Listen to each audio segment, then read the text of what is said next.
من أول لحظة اتفتح فيها الريد كاربت في مهرجان الجونة السينمائي 2025، والكل كان مستني يشوف الإطلالات اللي هتخطف الكاميرات.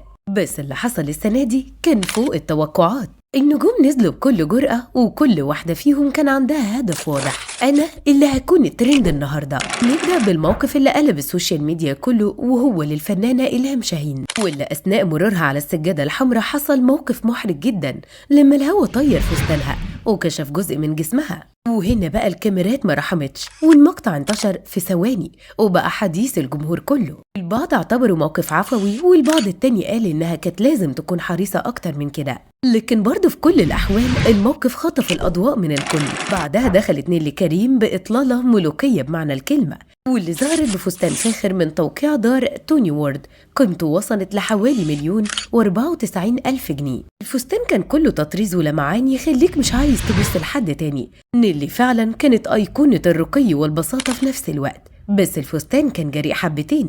بس الناس من حبها في نيللي كريم بتبلع لها الزلط. أما روجينا فاختارت تمشي في سكة تانية خالص، واللي ظهرت بفستان قصير بتنورة ذهبي منفوشة وجزء علوي أسود لامع كشف عن صدرها بشكل جريء جدا. الإطلالات كانت فيها جرأة غير عادية، والبعض شايفها لوك أوسكار، والبعض التاني شايفها زيادة عن اللزوم، لدرجة لما وقفت قدام المصورين قالت لهم أنا طلعت ترند بفضلكم، وكأنها عادي يعني بتشكرهم إنهم السبب إنها تتشاف بالشكل ده. أما بقى إنجي المقدم فقررت تكون مختلفة عن الكل، وظهرت بتوب شيفون واسع من بطانة خفيفة وسروال أسود أنيق.